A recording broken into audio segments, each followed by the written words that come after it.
কলেজের প্রথম দিন আজকে, কিন্তু সকালে কিছুই পেটে পড়ে নাই। কিছু করার নাই, না খেয়ে কলেজে যেতে হবে।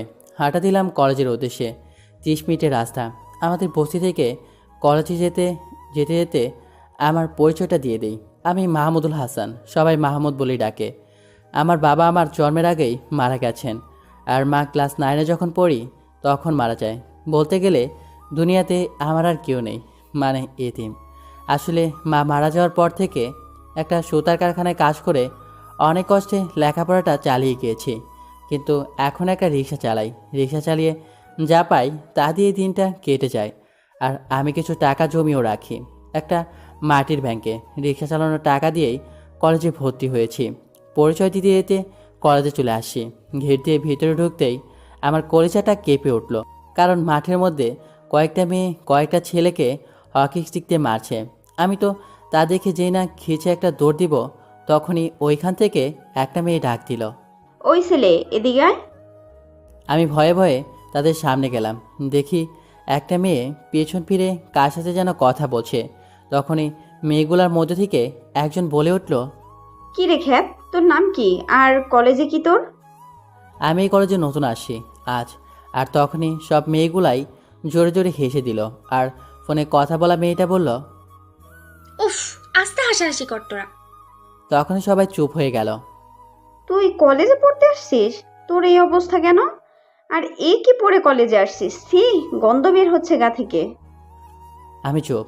আসলে আমার 2টা শার্ট আর 2টা প্যান্ট আছে, তাও আবার পুরনো ফ্যাকাশ হয়ে গেছে। তখনই ফোনে কথা বলা মেয়েটা কথা শেষ করে আমার দিকে তাকালো। মেয়েটা দেখতে বেশ সুন্দর, কিন্তু পরনে ছেলেদের পোশাক। মেয়েটা বলল, কি রে খ্যাত, বোতল টোকাই করতে এসেছিস নাকি কলেজে? তখনই একটা মেয়ে বলে উঠল। আরে নীলা, এই ছোট লোকটা আমাদের কলেজেই নাকি পড়বে। তখন আবার নীলাসহ সবাই হু হু করে হেসে দিল। গল্পের নায়িকার নাম হচ্ছে নীলা, আর বাকি পরিচয়টা না হয় গল্পের সাথেই থাকেন, পেয়ে যাবেন। এইসব খ্যাত ছোট লোক কোত্থেকে যা আসে, উফ, অসহ্য। আমি শুধু দাঁড়িয়ে দাঁড়িয়ে চোখের পানি ফেলছি, মাথা নিচু করে। তাছাড়া তো আর কিছু করতেও পারবো না, কারণ আমি গরিব, তার উপর আবার এতিম। শোন, তুই এই কলেজে পড়তে পারবি না। আজ এসেছিস, কলেজটা ঘুরে দেখে চলে যাবি। কাল থেকে আর আসবি না, বুঝলি?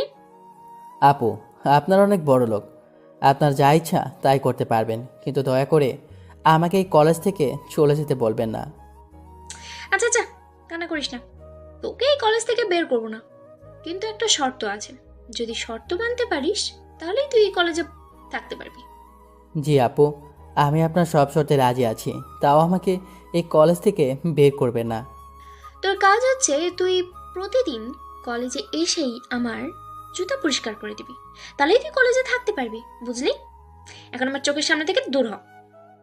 আমি চোখের পানি মুছতে মুছতে রুমের দিকে হাঁটা দিলাম। অনেক খোঁজাখুঁজির পর আমার ক্লাসরুমটা পেয়ে গেলাম। রুমে গিয়ে একদম শেষের বেঞ্চে বসে পড়লাম। সবাই আমার দিকে কেমনভাবে যেন চেয়ে আছে। কিছু সময় পর স্যার আসলো। আমাদের আজ প্রথম দিন, তাই ক্লাস নিল না, সবার পরিচয় নিল। স্যার সবার পরিচয় নিয়ে যখন আমার পালা আসলো, তখনই স্যার বলল, এই, তুমি এখানে কি করো? স্যার, আমি এই ক্লাসে পড়ি। আচ্ছা, তোমার পরিচয়টা দাও, আমরা একটু শুনি। আমার নাম মাহমুদুল হাসান। আমার বাবা মা কেউই নেই, দুজনেই মারা গেছেন। আমি রিক্সা চালিয়ে আমার পড়ালেখার খরচ চালাই। সরি মাহমুদ, আসলে কিছু মনে করিও না। তোমার পোশাক দেখে মনে হচ্ছিল তুমি এখানে পড়ো না, তাই আমি তোমাকে ওইভাবে বলে ফেলেছি। সমস্যা নেই স্যার, আমি কিছু মনে করি নাই। স্যারের কথায় বোঝা গেল স্যারটা ভালো আছে। এইভাবে পরিচয়ের মধ্য দিয়ে আজকে ক্লাস শেষ হয়ে গেল। আমি বস্তিতে এসেই রহিম চাচার কাছ থেকে রিক্সাটা নিয়ে বের হলাম কয়েকটা খ্যাপ মারার জন্য।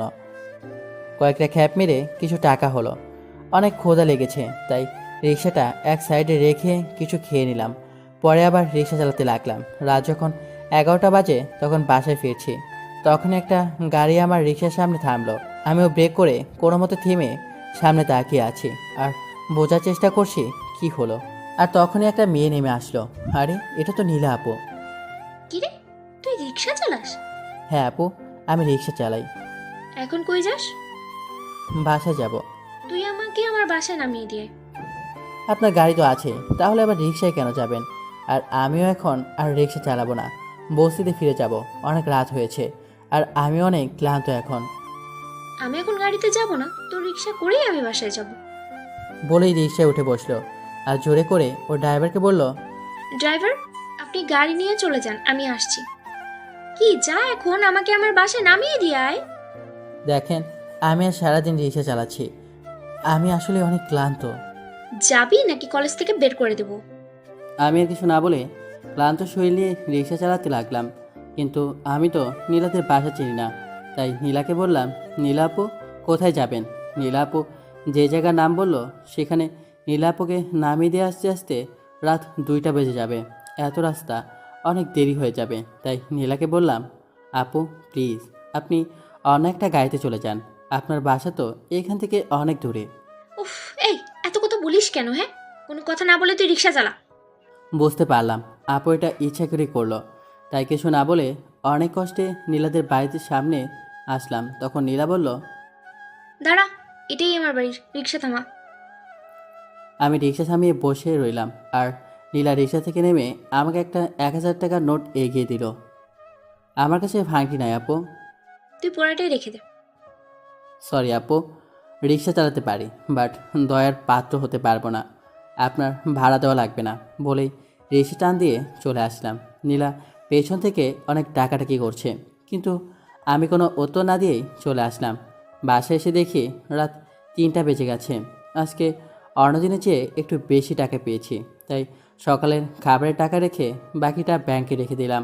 সকালে ঘুম থেকে উঠে দেখি 8টা 45 বাজে, তাই তাড়াতাড়ি রেডি হয়ে না খেয়ে কলেজ চলে গেলাম। গিয়ে দেখি আজ নীলাপুরা সবাই আমার দিকে তাকিয়ে আছে। আমি ওদের পাশ কাটিয়ে চলে যাব, তখনই নীলাপু ডাক দিল। কি রে খ্যাত, কই যাস? এদিকে আয়। আমি বুঝতে পারলাম আমাকেই ডাকছে, তাই ওদের সামনে চলে গেলাম। আর তখনই নীলা আমাকে একটা চড় মারলো। আমি গালে হাত দিয়ে দাঁড়িয়ে থাকলাম, কিছু বলছি না। তখনই নীলা বলে উঠল, কি রে ফকিরনি, তুই কালকে টাকা না নিয়েই চলে আসলি কেন? এত ভাব নিলি যে তুই এই শহরের টপ বড় লোক? চুপ হয়ে সব সহ্য করে নিচ্ছি, কারণ আমি গরিব এতিম, তাই আমাকে এইসব সহ্য করতেই হবে। এখন আমার জুতা পরিষ্কার করে দে। কলেজের সবাই আমার দিকে তাকিয়ে আছে। আমি চোখ দিয়ে পানি ফেলতে ফেলতে আমার রুমালটা বের করে ওর জুতাটা পরিষ্কার করে দিলাম। ওর জুতায় কোনো ময়লা ছিল না, কিন্তু ও এটা ইচ্ছা করেই করছে। যা এখন, আর মনে যেন থাকে, আমি আর তোকে প্রতিদিন বলবো না যে তুই আমার জুতা পরিষ্কার করে দে, তুই নিজ থেকে এসে পরিষ্কার করে দিবি। আমি কিছু না বলেই ক্লাসরুমে চলে আসলাম আর পেছনে গিয়ে বসলাম। তখন একটা ছেলে আসলো আমার কাছে আর আমার পাশেই বসলো, আমার কাছে হাত রেখে। আমি অবাক হয়ে তাকালাম তার দিকে, কারণ কেউ আমার সাথে কথাই বলে না। আর এই ছেলে আমার পাশে বসে আবার আমার কাঁধে হাত রেখে বসলো। আরে অবাক হওয়ার কিছু নেই, আমি অন্যদের মতো না, আর ভয় পেও না। আমার নাম সাব্বির, আমরা কি ফ্রেন্ড হতে পারি? আমি অবাক হয়ে তাকিয়ে আছি। আরে তুমি চুপ কেন, কথা বলতে পারো না নাকি? না মানে ইয়ে, আমার সাথে বন্ধুত্ব করলে তোমার সম্মান থাকবে না, কারণ আমি গরিব। আরে এত হাইপার হয় না তো, কে কি বললো না বললো আমার তাতে কিছু যায় আসে না। তুমি খালি বলো বন্ধু হবে কি না, হ্যাঁ অথবা না বলো। হ্যাঁ বললে ভালো, আর না বললে মায়ের খেতে হবে তোমায়। এখন কি বলবা বলো, আর ভেবেচিন্তে বলবা। না বলে যেহেতু মায়েরই খেতে হবে, তাহলে হ্যাঁ বলেই দিলাম। ওকে, তাহলে আর তুমি বা আপনি চলবে না, জাস্ট তুই বলে ডাকতে হবে, ঠিক আছে? আচ্ছা ঠিক আছে। সাবরির সাথে ক্লাস করে বাসা চলে আসলাম। এইভাবে 1 মাস কেটে গেল, আর প্রতিদিন নীলার করা অপমান তো আছেই। তো একদিন কলেজ শেষ করে রিক্সা নিয়ে বের হয়েছি। সারাদিন রিক্সা চালিয়ে রাতে বাড়ি ফেরার সময় হঠাৎ একটা মাইক্রো গাড়ি অনেক স্পিডে আসতে লাগলো। আমার মৃত্যু যেন আমি দেখতে পাচ্ছি। হয়তো আর এই মায়ার পৃথিবীতে থাকতে পারবো না। গাড়িটা আমার রিক্সার সাথে অনেক জোরে একটা ধাক্কা লাগলো। এরপরে আমি ছিটকে গিয়ে রাস্তার একপাশে পড়ে গেলাম। আজ কলেজের ভেতর ঢুকতেই একটা ছেলে এসে জড়িয়ে ধরলো আর বলতে লাগলো, মাহমুদ দোস্ত, তুই এতদিন কই ছিলি জানিস? তোকে আমি কত খুঁজেছি। আরে দোস্ত, আমায় চিনতে পারছিস না? আমি সাব্বির। তুই আমার সাথে ফাজলামি করছিস তাই না? শালা, তুইও ভালো হলি না। ভাই দেখেন আমি সত্যি বলছি, আর আমি কেন আপনার সাথে ফাজলামো করতে যাব? আমি তো এই প্রথম আপনাকে দেখলাম। আবারও বলছি, আপনার হয়তো কোথাও ভুল হচ্ছে। মাহমুদ ভাই, আমার কোনো ভুল হচ্ছে না, প্লিজ ফান করা বাদ দে আমার সাথে। উফ, আপনার নাম কি যেন বললেন? ও হ্যাঁ, সাব্বির। আমি সত্যি বলছি, আমি আপনাকে চিনি না। যাই হোক, আপনি যার কথা বলছেন বলেন, আমি সে না। কিন্তু আমরা কি ফ্রেন্ড হতে পারি? হাত বাড়িয়ে দিয়ে বললাম। যা হবার হয়েছে তোর সাথে, আবার বন্ধুত্ব করলাম। কিন্তু শোন, আমি এটা শিওর, তুই মেহেদি না, মাহমুদ। ওকে, আপনার যা মনে হয়। দেখ বেটা, আপনি তুই করে বল। আচ্ছা আচ্ছা, তুই করেই বলবো। দোস্ত, তুই যাই বলিস না কেন, আগের থেকে অনেক স্মার্ট আর হ্যান্ডসাম হয়েছি। দেখবি আজ সবাই তোকে দেখে ক্রাশ খাবে। আচ্ছা বাদ দে, আমি তো এখানে আজই আসলাম, ক্লাসরুমটা তো চিনি না। আমাকে একটু ক্লাসরুমে নিয়ে চল। দেখি সাব্বির আমার দিকে অবাক হয়ে তাকিয়ে আছে। আমি বললাম, কি রে, তোর আবার কি হলো? না কিছু না, তোর কি আসলে কিছু মনে নেই? দেখ সাব্বির, এখন কিন্তু আবার রাগ হচ্ছে বলে দিলাম। ওকে ওকে, কুল কুল, চল ক্লাসের দিকে যাই। আমি আর সাব্বির ক্লাসরুমের দিকে যাচ্ছি, তখন একটা মেয়ের সাথে ধাক্কা খেলাম। আর আমি নিচে, মেয়েটা আমার উপরে। আমি মেয়েটার দিকে তাকিয়ে আছি, কি চাহনি, মায়া পড়া মুক্তার চোখ দেখে যে কেউ ফিদা হয়ে যাবে। ঠিক তখনই সাব্বির এসে মেয়েটাকে আমার ওপর থেকে সরিয়ে দিল আর আমাকে বলল, দোস্ত, এই নীলা তোকে আবার মারবে, ওর কাছ থেকে মাপ চেয়ে নে। হোয়াট? এই মেয়ে আমাকে মারবে? আবার তুই বলছিস মাপ চাইব? What nonsense! সাব্বির, জানিস আমি কে? তখনই নীলা আমার শার্টের কলার ধরে আর আমায় চড় মারার জন্য হাত বাড়ালো। আর আমি হাতটা ধরে মোচড় দিয়ে বললাম, ওই হ্যালো মিস, সমস্যাটা কি? তখনই নীলা বলল, ছোট লোকের বাচ্চা, তুই আমাকে ধাক্কা দিলি কেন? তোর তো অনেক সাহস বেড়ে গেছে। আমার তো চরম পর্যায়ে রাগ উঠে গেল। এই মেয়ে আমাকে ছোট লোকের বাচ্চা বলছে। দিলাম একটা চর মেরে আর বললাম, শোনেন মিস, আমি ইচ্ছা করে আপনাকে ধাক্কাটা দিইনি। তুই আমাকে চড় মারলি, আমি তোকে দেখে নিব। বলেই চলে গেল। দোস্ত, তুই নীলাকে মারলি? আরে মারবো না তো কী করব? আমার মা বাবা তুলে কথা বলবে আর আমি ছেড়ে দিব? যাক বাদ দে, এই মেয়েটাকে। তুই নীলাকে চিনিস না। এই নীলা তোকে কত অপমান করেছে, তোকে দিয়ে ওর জুতো পরিষ্কার করিয়েছে, সব ভুলে গিয়েছিস? দেখ, আমি তোকে আরও আগেই বলেছি, আমি কলেজে নতুন আর আমি কাউকে চিনি না। আর তোর সাথে আজ আমার প্রথম দেখা, কথা বলা, বুঝলি? বাই দ্য ওয়ে, এই মেয়েটাকে আমি দেখে নেব। ও কাকে কি করালো না করলো, কাকে দিয়ে জুতা পরিষ্কার করালো না করালো, সব অহংকার আমি বের করে দিব। চল এখন আমায় ক্লাসরুমে নিয়ে চল। তারপর সাপের সাথে ক্লাস করে বাইরে এসে বাবাকে ফোন দিলাম। হ্যালো ড্যাড, তুমি আমাকে কোন কলেজে পাঠালে? কেন বাবা, কি হয়েছে? উফ ড্যাড, কেন যেন সবাই বলছে আমার নাম নাকি মাহমুদ আর আমি নাকি এই কলেজে আরও আগে থেকেই পড়তাম। বাবা একটু ভয় পেয়ে বলল, আরে বাবা, হয়তো তাদের সবারই ভুল হচ্ছে, তাই তারা এইসব বলছে। তুমি তাদের কথা কোনো সময় কানে নিবা না। ওকে ড্যাড, তুমি এখন একটা গাড়ি পাঠাও তো, অনেক গরম লাগছে। তোমাকে না বললাম গাড়ি নিয়ে যেতে, তুমি তো নিলে না গাড়ি। আরে ড্যাড, আমি কি জানতাম নাকি এত গরম পড়বে হঠাৎ করে? ওকে, আমি ড্রাইভারকে বলে দিচ্ছি তোমাকে যেন নিয়ে আসে বাসায়, 5 মিনিটের ভেতর গাড়ি চলে যাবে, তুমি একটু ওয়েট করো। ঠিক 5 মিনিটের ভেতরেই একটা ব্ল্যাক কালারের BMW চলে আসলো। সবার নজর তখন আমার দিকে, আর ধাক্কা খাওয়া মেয়েটাও আমার দিকে তাকিয়ে আছে। তখনই সাব্বির আসলো, আমাকে দেখে তো হাঁ করে তাকিয়ে আছে। আমি গাড়িতে বসতে বসতে বললাম, ওঠ, তোকে ড্রপ করে দেই। সাব্বির উঠে বসলো, আমরা পিছনে বসেছি। দোস্ত, এই গাড়িটা কার রে? আমি অবাক হয়ে বললাম, আরে এইটা আমার ফেভারিট গাড়ি, এটা আমার। সাবের সাথে কথা বলতে বলতে ওর বাড়ির সামনে চলে আসলাম। ওকে নামিয়ে দিয়ে আমি বাড়িতে চলে আসলাম। আমি বাড়িতে এসে তো অবাক হয়ে গেলাম, কারণ বাবা এই সময় অফিসে থাকে। বাবা আমাকে দেখে প্রায় দৌড়ে আমার কাছে আসলো আর বলতে লাগলো, মেহেদি, কলেজে কিছু হয়েছিল নাকি বাবা? নো ড্যাড, কিছু হয়নি, বাট একটা ছেলে আমাকে বলে সে নাকি আমায় চেনে। আর সে বলে আমার নাম নাকি মেহেদি না, মাহমুদ। আর একটা মেয়ের ভাব দেখে বুঝতে পারলাম সেই মেয়েটাও মনে হয় আমাকে চিনে এই নামে। আচ্ছা, যাই হোক, তুমি কিন্তু বাবা কারো কথায় কান দিবা না, বুঝলে? আর কাল থেকে তোমার সাথে গার্ডরা যাবে। ড্যাড, গার্ড যাওয়ার দরকার নেই, আমার কিছুই হবে না, তুমি নিশ্চিন্তে থাকো। আর তোমার না এখন অফিসে থাকার কথা, বাসায় কেন? তখনই দেখি সিঁড়ি দিয়ে মা নামতে নামতে বলল, তোমার জন্যই তো তোমার বাবা অফিস থেকে বাসায় চলে আসছে। সকালে কত করে বললো গাড়ি নিয়ে নিতে, না গার্ড সাথে নিতে, তাও নিলে না। তাই তোমার বাবার অনেক চিন্তা হচ্ছিল। আর আবারও যদি আমরা তোমাকে হারিয়ে ফেলি। আম্মি আজব তো, আমি কি এখনো ছোট আছি নাকি? আমাকে নিয়ে এত চিন্তা করা লাগবে না তোমাদের। আমি কিচ্ছু শুনতে চাই না।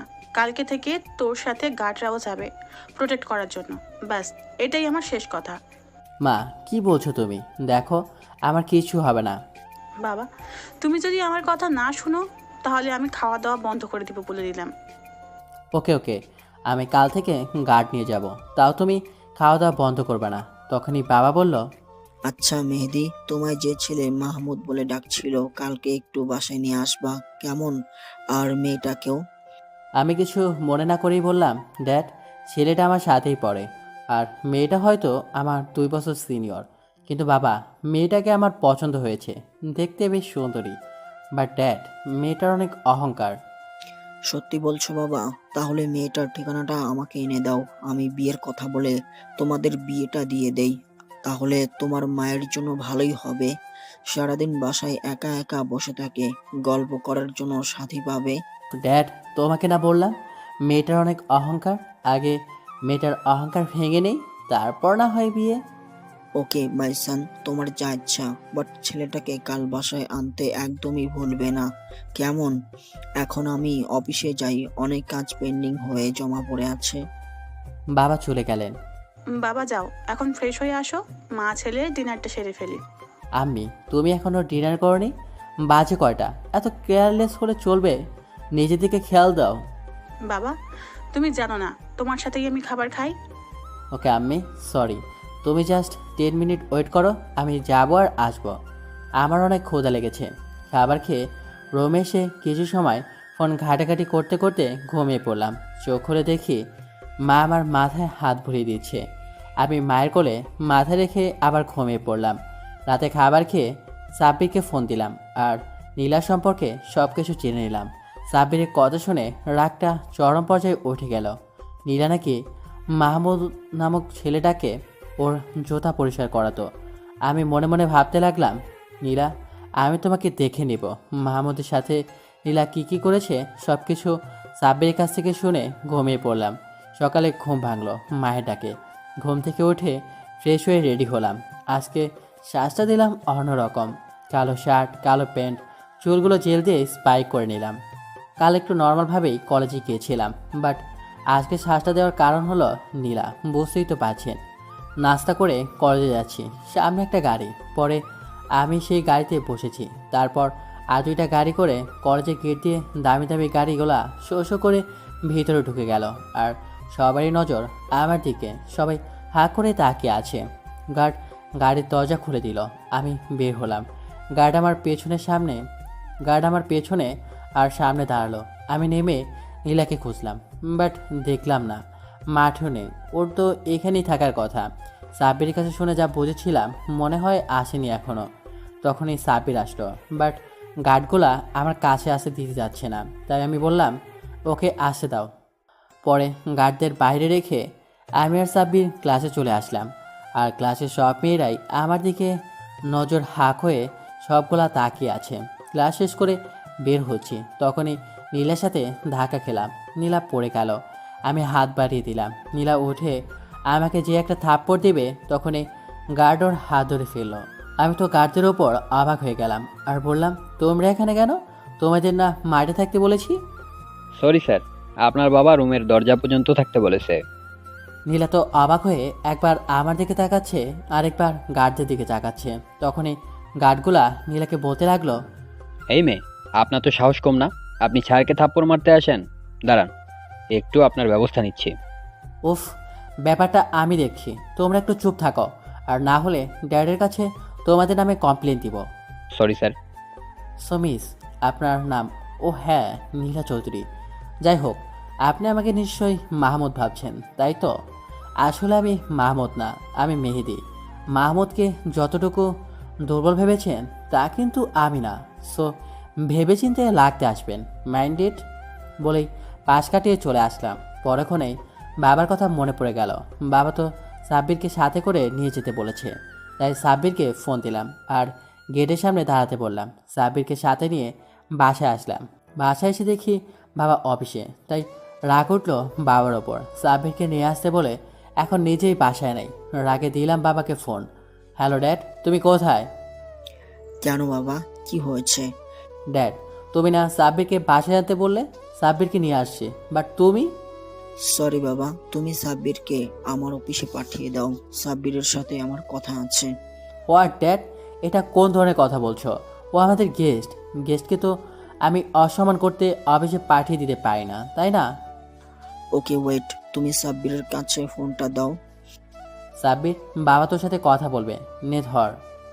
বাবা সাব্বির, তুমি একটু মেহেদির কাছ থেকে দূরে যাও প্লিজ। জি আঙ্কেল, আমি দূরে আসছি। এবার বলেন।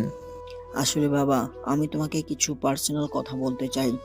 যদি কিছু মনে না করো তাহলে প্লিজ বাবা, তুমি একটু আমার অফিসে আসো। আরে আঙ্কেল, আপনি চিন্তা করবেন না, আমি আসছি। অফিসের ঠিকানাটা দিন। তুমি গাড়িতে বসো, আমি ড্রাইভারকে বলে দিচ্ছি তোমাকে যেন নিয়ে আসে, কেমন? সাব্বির মেহেদির বাবার অফিসে চলে গেল, কিন্তু মেহেদি এই কারণে তার বাবার উপর ভীষণ রেগে গেছে। তাহলে চলুন মেহেদির বাবার সাব্বির কি কথা বলে শুনে আসি। আঙ্কেল, ভিতরে আসবো? হ্যাঁ আসো, তুমি সাব্বির তাই তো? হ্যাঁ আঙ্কেল। বসো এখানে, তোমাকে যে কারণে ডেকেছি তার আগে বলো কি খাবে, চা না কফি? কফি হলে ভালো হতো। মেহেদির বাবা কফি আনতে বলে। কফি আসলে সাব্বিরকে এক মগ আরেকটা সে নেয়। কফিতে চুমুক দিয়ে বলতে লাগলো, বাবা সাব্বির, তুমি কি মেহেদিকে আগে থেকে চিনতে, মানে এই কলেজে ভর্তি হওয়ার আগে থেকে? ইয়ে মানে হ্যাঁ আঙ্কেল, চিনতাম। ওর নাম তো মেহেদি না, মাহমুদ। প্রায় 7 মাস আগে আমি যখন অফিস থেকে বাড়ি ফিরছিলাম, আমার গাড়ি একটা রিক্সার সাথে ধাক্কা লাগে, এক কথায় অ্যাক্সিডেন্ট হয়। আমার কোনো ক্ষতি না হলেও মেহেদি মানে মাহমুদের অনেক বড় একটা ক্ষতি হয়ে মেহেদিকে তাড়াতাড়ি হসপিটালে নিয়ে যাই আমি, কারণ আমার জন্যই তো এই অবস্থা হয়েছে। মাহমুদের সুস্থ হতে 5 মাস লেগে যায়, কিন্তু ওর কোনো কিছুই মনে নেই, মানে স্মৃতিশক্তি হারায় মেহেদি। মেহেদিকে আমি আমার বাসায় নিয়ে আসি। আমাদের কোনো সন্তান নেই। তোমার আন্টি মেহেদিকে দেখে অনেক খুশি হয়েছিল। জানো বাবা, টাকা পয়সা আমাদেরকে কোনো সুখ দিতে পারে নাই বাবা, কিন্তু মেহেদি এই 7 মাসে আমাদেরকে সেই অজানা সুখটা, মানে সন্তানের সুখটা দিতে পেরেছে। তাই বাবা, তোমাকে এখানে ডাকা, প্লিজ কিছু মনে করিও না। ডাক্তার বলেছে পরিচিত কিছু ওর সামনে থাকলে বা পুরনো কিছু মনে করিয়ে দিলে নাকি ওর সব কিছু আস্তে আস্তে মনে পড়ে যাবে। তো বাবা, তুমি মনে হয় ওর সম্পর্কে সব জানো, প্লিজ বাবা ওকে কিছু মনে করানোর চেষ্টা করো না, কারণ ওর মায়ায় আমি আর তোমার আন্টি দুজনে পড়ে গেছি। ও যদি আমাদের ছেড়ে চলে যায় তাহলে আমরা মরে যাব। আঙ্কেল, আপনি কোনো চিন্তা করবেন না। আজকের কথা এবং অতীতের কথা কিছু বলবো না আমি। আপনি নিশ্চিন্তে থাকতে পারেন। বাবা, তুমি আমাকে বাঁচালে। পরের দিন আজকে মেহেদির একটা দুষ্ট আইডিয়া ঘুরপাক খাচ্ছে। ঘুম ভাঙার পরপরই আইডিয়াটার কথা ভেবে মিষ্টি মিষ্টি হাসছে। তখনই মেহেদির মায়ের কথায় তার ঘোর কাটে। কিরে বাবা, এভাবে হাসছিস কেন? তখনই মেহেদি তার মাকে জড়িয়ে ধরে বলে, মা শোনো, তোমার বৌমাকে পেয়ে গেছি, তাই সকাল সকাল হাসি পাচ্ছে। আমার কথায় মা নড়ে চড়ে বসলো আর বলল, তা বৌমা দেখতে কেমন বাবা? মা, তোমার বৌমা আমার থেকে 2 বছরের বড় আর অনেক দেমাক, অহংকার, বুঝলে? তবে অহংকারটা আমি শেষ করে একটা ভদ্রমেয়ে বানিয়ে এই বাড়ির বউ বানাবো, বুঝলে মা? অহংকারী মেয়েকে বউ বানাতে পারবো, তারপর সিনিয়র মেয়ে, প্রশ্নই হয় না এবাড়ির বউ করে আনার। উফ মা, তোমাকে তো বললামই অহংকার ভেঙে তারপরই বউ করে আনবো। যাই হোক, এখন আমি ফ্রেশ হতে যাব, তুমিও যেতে পারো। ব্রেকফাস্ট রেডি করো। বলেই ফ্রেশ হতে ওয়াশরুমে চলে আসলাম। মা আমার কথায় মুচকে একটা হাসি দিয়ে আমার জন্য নাস্তা রেডি করতে চলে গেলেন আর ভাবতে লাগলেন আমাকে তাড়াতাড়ি বিয়েটা দিয়ে দিবে। এদিকে মেহেদি ফ্রেশ হয়ে একটা শার্ট সাথে প্যান্ট জেল দিয়ে চুল স্পাইক করে হাতে দামি ব্র্যান্ডের ঘড়ি পরে নিচে নামলেন। ছেলের এই সাজ দেখে শাহানা বেগম এক নজরে ছেলের দিকে তাকিয়ে আছেন। কিছু সময় তাকিয়ে থেকে মেয়েদির কাছে গিয়ে মেয়েদির হাতটা টেনে নিয়ে বড় আঙ্গুলে হালকা করে কামড় দিয়ে বলতে লাগলো, বাবা, তুই আজকে কয়টা মেয়ের যে মন কেড়ে নিবি আল্লাহ ভালো জানে। আরে মা, তুমি কি যে বলো না। হ্যাঁ রে বাবা, দেখবি আজ সব মেয়েই তোর দিকে হা করে তাকিয়ে থাকবে। মা, ছেলের কি কথা হচ্ছে আমি কি জানতে পারি? ছেলের দিকে একবার ভালো করে তাকিয়ে দেখো, বুঝতে পারবে। মেহেদির বাবা ছেলের দিকে তাকালো। কিছু সময় তাকিয়ে থেকে ছেলের কাছে গিয়ে কপালে একটা ভালোবাসার পরশ এঁকে দিল। মেহেদি নাস্তা করে কলেজের উদ্দেশ্যে বের হলো। তার বাবাকে বলেছিল যে গার্ড নেবে না সাথে করে, কিন্তু বাবার একটা কথায় গার্ড সাথে নিতেই হবে, তাই বাধ্য হয়ে সাথে করে গার্ড নিয়ে যেতে হলো। কলেজ গেট দিয়ে 3টি দামি গাড়ি ঢুকতে দেখে সবাই তাকিয়ে আছে, এমনকি নীলাও তাকিয়ে আছে। গাড়ি কলেজের ভিতর থামলো। গাড়ি থেকে মেহেদি নামছে আর সবাই তার দিকে তাকিয়ে আছে। তখনই নীলার এক বান্ধবী নীলাকে বলল, দোস্ত, চকলেট বয়টা এতদিন কই ছিল রে? আমি তো প্রথম দেখেই ক্রাশ খেয়ে গেলাম। নীলার কেমন জানি তার বান্ধবীর কথায় জেলাস ফিল হচ্ছে। তখনই নীলা বলে উঠল, দেখ শাকচুনি, তুই ওকে ভুলে যা। ও শুধুই আমার, আর ওকে ভালোবেসে ফেলেছি আমি। তখনই নীলার এক বান্ধবী বলে উঠল, নীলা, তুই যে মাহমুদের সাথে কি কি করেছিস তোর মনে নেই? নীলা একটু লজ্জিত হয়ে বলল, জানিসই তো আমার রাগ একটু বেশি, কার রাগ কার উপরে খাটে নিজেই বুঝি না। আমি সত্যি বলছি রে, আমি ইচ্ছে করে করি নাই ওর সাথে। ও মনে একটা মাস, সত্যি আমি ওর সাথে অনেক খারাপ ব্যবহার করে ফেলছি, সরি বলে দেব। তখন নীলার বান্ধবী বলল, শুন, ভালোই যখন বাসিস তাহলে মাহমুদকে সরি বলে দে। মনে হয় না কোনো লাভ হবে, তোকে অনেক কষ্ট করতে হবে বলে দিলাম। আমি গাড়ি থেকে বের হয়ে সামনে হাঁটা দিচ্ছি, উদ্দেশ্য সাব্বিরকে খুঁজে বের করা। তাই দুজন গার্ডকে বললাম, আপনারা একটু কলেজের পুকুর পাড়টায় দেখে আসেন সাব্বির আছে কিনা। আর 3জন গার্ড আমার সাথে ক্যান্টিনে যাচ্ছে। ক্যান্টিনে একটা চেয়ার টেনে বসে পড়লাম। তখনই দেখলাম নীলা আর তার বান্ধবীগুলাও আসে আর কয়েকটা টেবিলের পরে বসে পড়লো। আমি খুব খেয়াল করেই দেখছি নীলা আমার দিকে আর চোখে তাকাচ্ছে আর ওর বান্ধবীগুলো তো হাঁ হয়ে তাকিয়ে আছে। ঠিক তখনই গার্ড আর সাব্বির আসলো। সাব্বির বলল, লাগলো দোস্ত, কি খবর তোর? দোস্ত, তোকে আজকে সে লাগছে, পুরাই তামিল নায়কদের মতো। সব মেয়েরাই আজ তোকে দেখে ফিদা হয়ে যাবে। বাদ দে তো এসব কথা। কি খাবি তুই? বল, ট্রিট দেবো তোকে আজ। কিরে, কি হয়েছে যে ট্রিট দিতে চাচ্ছিস? অন্য কোনো কাহিনী আছে নাকি? মানে সামথিং সামথিং?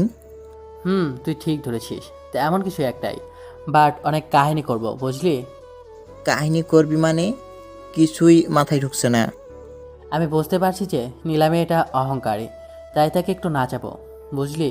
মানে আমার প্রেমের ফাঁদে ফেলে ব্রেকআপ করে নীলার অহংকার শেষ করে দিব, বুঝতে পারছিস?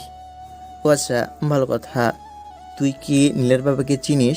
নীলা কার মেয়ে? নীলা হচ্ছে এই শহরের টপ বিজনেসম্যান আলমগীর চৌধুরীর ডান হাত। তার সাথে এই শহরের মাফিয়াদের মধ্যে টপ। তার কারণে নীলা কলেজে মাফিয়াগিরি করে। সবাই ভয় পায় নীলাকে। আচ্ছা, তুই আলমগীর চৌধুরী আর নীলার বাবাকে দেখেছিস? না, দেখি নাই রে, কিন্তু দেখার অনেক শখ। তোর শখটা পূরণ হবে খুব তাড়াতাড়ি, আর তার সাথে নীলার বাবাকেও, কেমন? এখন ক্লাসে চল বলেই ক্লাসের দিকে হাঁটা দিলাম। তখনই একটা মেয়ে আমার সামনে আসলো, কিন্তু গার্ডগুলা আসতে দিচ্ছে না। আমি গার্ডকে বললাম আসে দাও। মেয়েটা এসেই আমার সামনে হাঁটু গেড়ে বসে পড়লো আর পেছন থেকে একগুচ্ছ গোলাপ ফুল বের করে বলতে লাগলো, আমি আপনাকে প্রথম দেখেই প্রেমে পড়ে গেছি, কিন্তু বলার সাহস হয়ে ওঠেনি, কারণ আপনার সাথে সব সময় এরা থাকে, সেই কারণে ভয়ে আসতে পারিনি।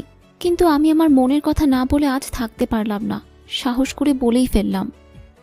তখন এই নীলা কই থেকে এসে মেয়েটাকে দাঁড় করিয়ে বলতে লাগলো, এক বুঝকে যা এখান থেকে, সুন্দর ছেলে দেখলে প্রেম করতে মন চায়, ভাগ এখান থেকে, নাহলে খবর আছে কিন্তু। মেয়েটা নীলাকে দেখে একটু ভয় পেয়ে গেল আর বলতে লাগলো, সরি আপু। তখন আবার আমাকে বলল, প্লিজ আমাকে উত্তরটা পরে এক সময় দিয়েন। বলেই এক দৌড় দিল মেয়েটা। আর নীলা জোরে জোরে বলতে লাগলো, উত্তর চাই তোর? আমার সাথে দেখা করিস, আমি তোকে উত্তর দিয়ে দিব, বদমাইশ মেয়ে একটা। কি হচ্ছে এখানে? আপনি মেয়েটাকে এভাবে তাড়িয়ে দিলেন কেন? আমার ইচ্ছে তাই তাড়িয়ে দিয়েছি, কোনো সমস্যা তোমার? সমস্যা মানে অনেক সমস্যা। আপনি কেন আমার বিষয়ে নাক গলাতে আসবেন এবং কোন অধিকারে আসবেন? আছে আছে, অনেক অধিকার আছে, বাট সরি মাহমুদ, তুমি আমাকে ক্ষমা করে দিও প্লিজ। জানো, আমি তোমার সাথে একটা মাস ইচ্ছে করেই খারাপ ব্যবহার করি নাই। তখনই নীলার কথা থামিয়ে দিয়ে সাব্বির নীলাকে বলতে লাগলো, আরে নীলা আপু, আপনি কোনো চিন্তা করবেন না, আমি বলে দিব, তাহলে আপনাকে ক্ষমা করে দেবে। আর পুরনো কথা বলবেন না প্লিজ। আর আপনার সাথে আমার পার্সোনাল কিছু কথা আছে, কলেজ শেষে প্লিজ একটু দেখা করবেন। বলে আমাকে টানতে টানতে রুমের দিকে নিয়ে হাঁটা দিল। নীলা অনেক ডাকাডাকি করছে, বাট সাব্বির নীলার কথা পাত্তা না দিয়ে আমাকে রুমে নিয়ে আসলো।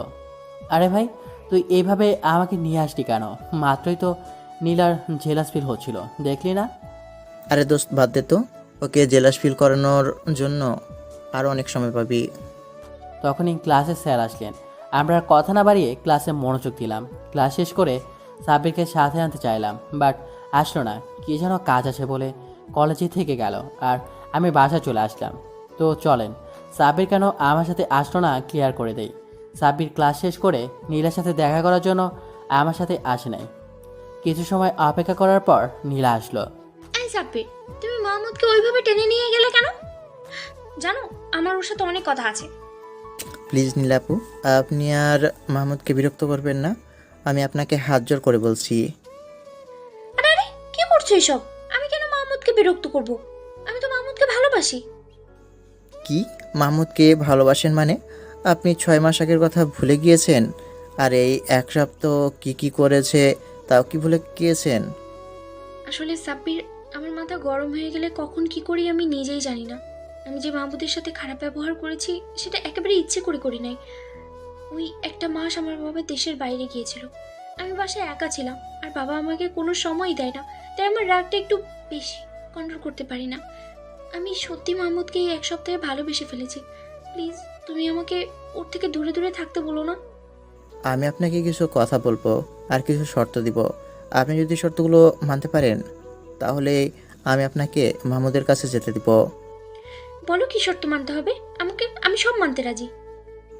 আপু, ও আসলে মাহমুদ না, মেহেদি। হোয়াট? মানে তুমি কি বলতে চাচ্ছ? আরে ভয় পাবেন না আপু, মজা করলাম। কিন্তু এখন একটা সিরিয়াস কিছু কথা বলবো, মনোযোগ দিয়ে শুনেন। আসলে ও মাহমুদি, বাট ও এখন মেহেদি বলতে পারেন। মাহমুদ মেহেদি হলো কি করে? এখন থেকে প্রায় 7 মাস আগে মাহমুদের সাথে অনেক বড় একটা অ্যাক্সিডেন্ট হয়েছিল। তারপর থেকেই ও স্মৃতিশক্তি হারিয়ে ফেলে। তারপর থেকেই ওর নাম মেহেদি। আর ও তো এত বড় লোক হলো কি করে তা আমি আপনাকে বলবো না। আর হ্যাঁ, আপনার শর্তটা হচ্ছে ওকে কোনো সময় মাহমুদ বলে ডাকতে পারবেন না, আর 7 মাস আগের কথা ভুলে ওর সামনে বলতে পারবেন না। যদি মানতে পারেন তাহলে আপনি মেহেদি মানে মাহমুদের সাথে কথা বলতে পারেন। এখন বলেন আপনি শর্তে রাজি কিনা? আমি রাজি, বাট ওকে তো সব মনে করিয়ে দিলেই তো ভালো। খবরদার, কিচ্ছু মনে করার চেষ্টাও করবেন না। ওকে আমি কিচ্ছু মনে করানোর চেষ্টাও করব না। যাক, তোমাকে কি বলে যে ধন্যবাদ জানাবো, আমাকে বেশি কষ্টও করতে হবে না আমাকে ভালোবাসাতে। থাক, ধন্যবাদ দিতে হবে না। সাব্বির আর নীলা কথাগুলো বলে যে যার বাসায় চলে গেল। সো পাঠক পাঠিকা, আপনাদের আবারও বলছি, এই কথাগুলো যেন মাহমুদ না জানে। আমি আপনাদের বলে দিলাম, তাই ভালো একটা কমেন্ট করবেন কেমন? বাসায় এসে গাড়ি থেকে নেমে কলিং বেল দিলাম। মা দরজা খুলে দিল। হাই আম্মি। হ্যালো বাবাই শোনা, কলেজে কেমন কাটছে তোমার? জাস্ট ওয়াও আম্মি, ভালোই। আমি তোমার কথাগুলো পুরো মিলে গিয়েছে। জানো, সত্যি সত্যি আজ মেয়েরা আমার দিকে তাকিয়েছিল, আর একটা মেয়ে তো প্রপোজও করেছে। তাই? বাবাই তো মেয়েটা দেখতে কেমন? তুমি কি মেয়েটাকে অ্যাকসেপ্ট করলে নাকি ফিরিয়ে দিলে? আর আমি মেয়েটাকে কিছু বলার আগেই তো তোমার বৌমা রাগে গজগজ করতে করতে এসে মেয়েটাকে ধমকিয়ে তাড়িয়ে দিল। কি বলো বাবাই, বৌমা তাহলে কি তোমায় পছন্দ করে? দেখে তো তাই মনে হলো, কিন্তু মা, তোমার বৌমার কপালে শনি আছে। আগে অহংকার ভেঙে দিব, তারপর তোমার বাড়ির বউ হিসাবে এই বাড়িতে ঢুকবে। হয়েছে বাবাই, তুমি এখন ফ্রেশ হয়ে আসো তো। বাবাই, আমি তোমার খাবার রেডি করি। ওকে আম্মি, জাস্ট 10 মিনিট সময় দাও, আমি আসছি বলেই ফ্রেশ হতে চলে গেলাম। ফ্রেশ হয়ে এসে খাওয়া দাওয়া করে কিছু সময় ঘুমিয়ে নিলাম। এক ঘুমে সন্ধ্যা 7টা। ঘুম ভাঙলো মায়ের ডাকে। বাবাই শোনা, তোমার কি শরীর খারাপ লাগছে? ডাক্তার ডাকি? আম্মি কিছু হয়নি, একটু বেশি ঘুমিয়েছি। আচ্ছা বাবাই, কালকে তুমি তোমার বাবার অফিসে যাবে, সবার সাথে পরিচয় হবে। আর তোমার বাবা বলেছেন কিছুদিন পর একটা অনুষ্ঠান করে আমাদের সব আত্মীয় স্বজন আর দেশের বড় বড় নামকরা লোকেদের সাথে তোমার পরিচয় করিয়ে দিবেন। আম্মি, আমাদের যে আত্মীয় স্বজন আসে তুমি তো আমাকে এর আগে বলনি। আর আম্মি, আমার ছোটবেলা কিছু মনে নেই কেন? উফ আম্মি, আমার মাথাটা না অনেক ব্যথা করছে। আম্মি আমার কথাগুলো শুনে ভয় পেয়ে গেল আর সাথে সাথে বাবাকে ফোন দিল। কিছু সময়ের ভিতরেই বাবা বাসা চলে আসলো। বাবাকে দেখে মনে হলো আম্মির কথা শুনে অনেক ঘাবড়ে গিয়েছে। শাহানা, কি হয়েছে মেহেদির? আর হ্যাঁ, আমি ডাক্তারকে আসতে বলছি, এখনই চলে আসবে। মা কোনো কথা বলছে না, কান্না করছে, আমাকে তার কোলে শুয়ে রেখেছে। আমি বাবাকে বললাম, আরে ড্যাড, তুমি চিন্তা করছো কেন? আর তোমরা বা এত হাইপারি বা হচ্ছ কেন? আমার তো শুধু একটু মাথা ব্যথাই করেছে, তাই তোমরা এতটা হাইপার হচ্ছ? এটাই তো চিন্তার বিষয় বাবা, তোর মাথা ব্যথা হয়েছে আর আমাকে বলছিস এত হাইপার হচ্ছিস কেন? এটা তোমার অনেক বড় একটা সমস্যা, বুঝলে? তখনই ডাক্তার চলে আসলেন আর এসেই আমাকে দেখে বাবা বললেন, কোনো সমস্যা নেই আলমগীর সাহেব, বাবাজিকে এখন কিছু খাইয়ে দিন, এখন একটা ইঞ্জেকশন দিতে হবে। মা আমাকে খাবার খাইয়ে দিল, ডাক্তার আমাকে ইঞ্জেকশন পোস্ট করলো আর আমি গভীর ঘুমের দেশে হারিয়ে গেলাম। আপনারা কি বাবাজিকে কিছু মনে করানোর চেষ্টা করছেন? আসলে ডাক্তার সাহেব, মা মা আমাকে যা যা বলছিল সব খুলে বলল ডাক্তারকে। এসব কথা বলা একদম ঠিক হয়নি আপনার। পরে মা বাবাকে কি করতে হবে সব বুঝিয়ে দিয়ে ডাক্তার চলে গেলেন। আমার যখন ঘুম ভাঙলো তখন তাকে দেখি আমি মায়ের কোলের ওপর। মা আমার মাথা কোলে নিয়েই ঘুমিয়ে পড়েছিল আর বাবা আমার হাত ধরে খাটের পাশে একটা চেয়ারে বসে বিছানায় মাথা রেখে ঘুমিয়ে আছে। বাবা মায়ের দিকে তাকিয়েছিলাম, কখন যে আমার চোখ দিয়ে দুপটো পানি গড়িয়ে পড়লো বুঝতেই পারলাম না। আমার মা বাবা আমাকে এতটা ভালোবাসেন। আমার নড়াচড়া করাতে মায়ের ঘুম হয়ে গেল। আমার জ্ঞান ফিরেছে দেখে মা আমাকে অনেকগুলা চুমু দিল, আমিও মাকে চুমু দিলাম। তখন বাবা বলে উঠল, আমি তো কেউ না যে আমাকে একটু আদর করবে। তখন আমি বাবাকে জড়িয়ে ধরলাম আর মাকেও। মা চলে গেলেন রাস্তা রেডি করার জন্য, বাবার রুমে ফ্রেশ হতে চলে গেলেন আর আমিও ফ্রেশ হয়ে নাস্তা করে বাবার সাথে অফিসে গেলাম। আমাকে আর বাবাকে দেখে সবাই সালাম দিতে লাগলেন। বাবা আমাকে তার রুমে নিয়ে বাবা চেয়ারে বসলেন আর বাবা একজনকে ডাক দিলেন। লোকটা এসে বাবাকে জড়িয়ে ধরলেন আর আমার দিকে তাকিয়ে বাবাকে বললেন, আলমগীর, এটাই কি আমাদের ছোট সাহেব? হ্যাঁ ইকবাল, এটাই আমার ছেলে মেহেদি হাসান। তুই সবাইকে বলে দে মিটিং রুমে আসতে, মেহেদির সাথে সবাইকে পরিচয় করিয়ে দিব। তখন ইকবাল সাহেব আমাকে বললেন, বাবা, কেমন আছো? তুমি আমাকে নিশ্চয়ই চিনতে পেরেছো। আমি তোমার বাবার ডান হাত বলতে পারো। আমি তখন বুঝতে পারলাম এই লোকটাই নীলার বাবা। পরে লোকটা চলে গেলেন। 10 মিনিট পরে মিটিং রুমে নিয়ে গিয়ে সবার সাথে পরিচয় হয়ে নিলাম। আজ আর কলেজে যাওয়া হলো না। কোনো রকম দিনটা কাটিয়ে পরের দিন কলেজে গেলাম। গাড়ি থেকে নামতেই নীলা এসে হাজির, আমার কাছে আসতে যাচ্ছে, বাট গার্ডের জন্য আসতে পারছে না। আমি আসতে বললাম আর নীলা এসেই আমাকে বলতে লাগলো, এই, তুমি কালকে কলেজে আসলে না কেন? জানো তোমার জন্য কত চিন্তা করেছি। হোয়াট? আপনি কেন আমার জন্য চিন্তা করবেন? আমি আপনার কি হই? দেখো মেহেদি, আমি ঘুরিয়ে পেঁচিয়ে বলতে পারবো না, ডিরেক্ট বলছি, আমি তোমাকে ভালোবাসি। প্লিজ আমাকে ফিরিয়ে দিও না। আমি একটু সময় চুপ হয়ে থাকলাম। তখন নীলা বলতে লাগলো, মেহেদি শোনো, তুমি কয়েকদিন ভেবে দেখো আর উত্তরটা দিও, কিন্তু উত্তরটা হ্যাঁ হওয়া লাগবে কিন্তু। আমিও এই কথাটাই বলতে যাচ্ছিলাম। বাই দ্য ওয়ে, আমাকে এখন যেতে দিন বলেই চলে আসলাম। আমি এটা ইচ্ছা করেই করেছি। কয়েকদিন পরে ওকে বলবো আমিও তোমাকে ভালোবাসি, কিন্তু কিছুদিন অভিনয় করে তারপর বলবো আমি তোমাকে ভালোবাসি না। আর ওর অহংকার ভাঙানোর জন্যই এই নাটকটা করতে হবে। একটু কষ্ট দেওয়ার পর আবার মেনে নীলাকে আমার কাছে টেনে নেব, এইটাই আমার প্ল্যান। যেমন কথা তেমনই কাজ। 3 দিন পরে আমি নীলাকে বললাম আমিও তোমাকে ভালোবেসে ফেলেছি। এই কথাটা যখন বললাম তখন নীলা আমাকে এক প্রকার দৌড়ে এসে জড়িয়ে ধরলো আর কলেজের সবার সামনেই আমাকে কিস করে বসলো। আমি এটার জন্য মোটেও প্রস্তুত ছিলাম না। একটা শখ খেলাম আর বোঝার চেষ্টা করলাম কী হলো এটা। নীলা আমাকে ছেড়ে দিয়ে লজ্জা পেয়ে এক দৌড় দিয়ে ওর গাড়ি করে বাসা চলে গেল। আমি তখনও মাঠের মাঝখানে দাঁড়িয়ে আছি। তখন সাব্বির আমাকে ধাক্কা দিয়ে বলতে লাগলো, মামা তুই তো আজকে একটা কাম সেরে ফেললি। ওর কথায় ঘোর কাটলো। আমিও সাব্বির হাত ধরে গাড়িতে বসলাম। ক্লাস আর করি নাই, সাব্বিরকেও করতে দিই নেই। সাব্বিরকে ওর বাসায় নামিয়ে দিয়ে আমিও বাসায় চলে আসলাম। মা আমাকে দেখে বলতে লাগলো, আরে বাবাই, তুমি এত তাড়াতাড়ি চলে আসলে, শরীরটা কি খারাপ করেছে? বাবা ডাক্তার ডাকবো? আমি মাকে জড়িয়ে ধরে বললাম, না আম্মি, আমার কিছু হয়নি, ক্লাস করতে ভালো লাগলো না, তাই চলে আসলাম। আম্মিকে ভোজক বাজক বুঝিয়ে রুমে চলে আসলাম। এসেই মোবাইলটা হাতে নিয়ে একটু ঘাটাঘাটি করতে লাগলাম। তখনই অপরিচিত একটা নাম্বার থেকে কল আসলো। আমি রিসিভ করলাম। তখন একটা মেইলি কণ্ঠে বলতে লাগলো, কি মিস্টার, কেমন দিলাম আজকে? হ্যাঁ, সরি, কে আপনি? আমি আপনাকে চিনতে পারলাম না। আরে বাবা, আমি নীলা বলছি তো। একটা কিস খেয়ে স্ট্যাচুর মতো দাঁড়িয়েছিলে কেন? হ্যাঁ, এই তোমার কি লজ্জা শরম বলতে কিছুই নাই? হ্যাঁ, কলেজ ভর্তি সবার সামনে কেউ কিস করে নাকি? সবে একটা কিস করেছি, আরো খেলা তো বাকি। বিকেলে পার্কে চলে আসবা। আর হ্যাঁ, তোমার ওইসব বুড়া বুড়া গার্ডগুলোকে সাথে করে আনবা না। ব্যাটাগুলো সবসময় তাকিয়ে থাকে, ওরা থাকলে রোম্যান্স করার 12টা বাজবে। খবরদার ব্যাটাগুলোকে আনবা না, কেমন? আমার একা বাইরে যাওয়ার পারমিশন নাই, বাবার কড়া আদেশ। আমি বাইরে গেলেই গার্ড থাকা বাধ্যতামূলক, বুঝলেন মহারানী? না, আমি কিচ্ছু মানতে চাই না, তুমি একা আসবা।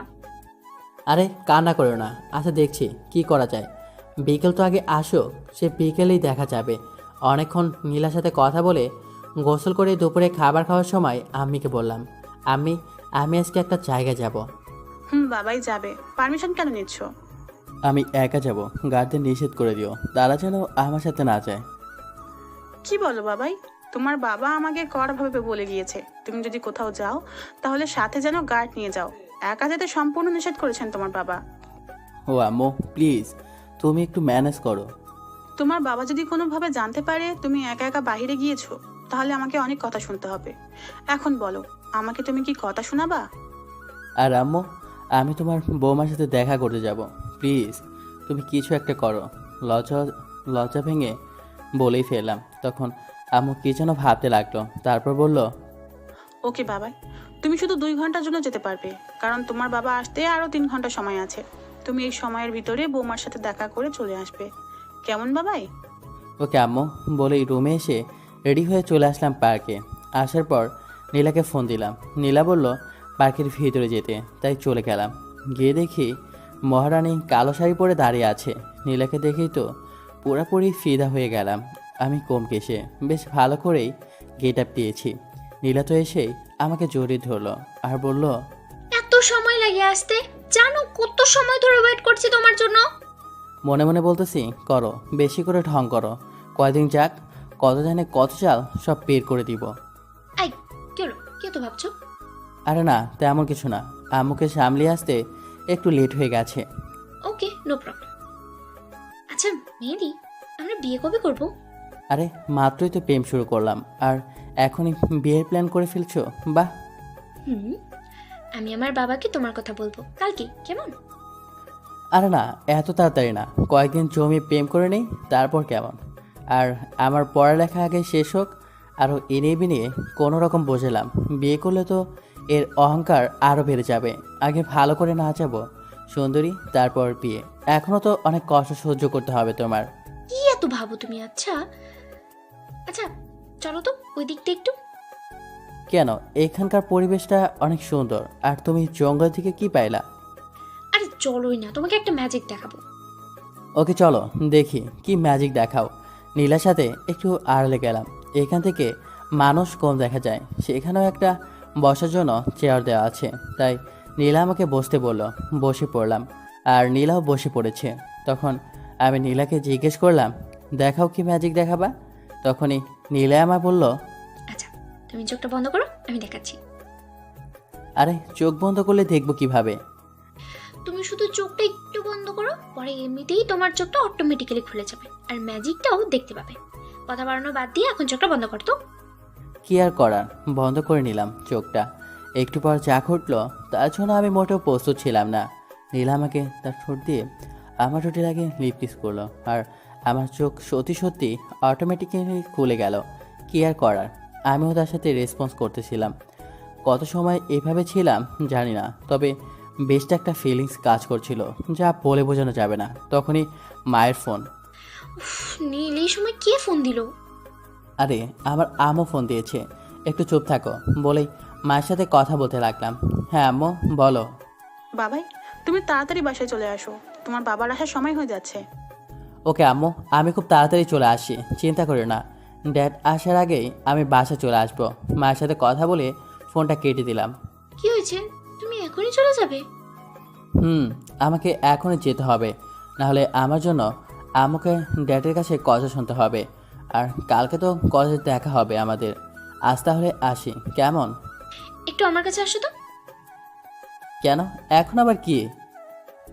আরে আসোই না। গেলাম তার কাছে, সে আবারও দুই ঠোঁট এক করে দিল। আমি তো এই মেয়ের প্রেমে পড়তে বাধ্য হয়ে যাচ্ছি, যেভাবে রোমান্টিক অত্যাচার করছে। নীলার কাছ থেকে বিদায় নিয়ে সোজা বাসা চলে আসলাম।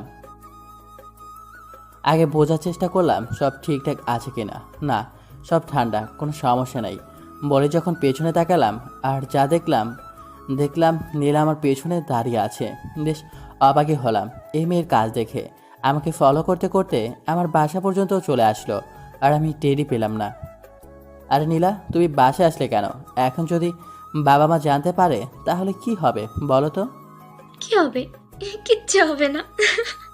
তোমার আম্মুকে বলবা যে আমি তোমার বউ। আমাদের কথা মা শুনতে পেয়ে রুম থেকে বের হয়ে আসলো আর বলতে লাগলো, মেহেদি, মেয়েটাকে দেখতে কি মিষ্টি। আসলে মা, এটাই নীলা, মানে তোমার বাড়ির বউ। বলেই দিলাম এক দৌড়। আমি রুমে এসে ভাবতেছি কি সাংঘাতিক মেয়ে, ফলো করতে করতে বাসা চলে আসে।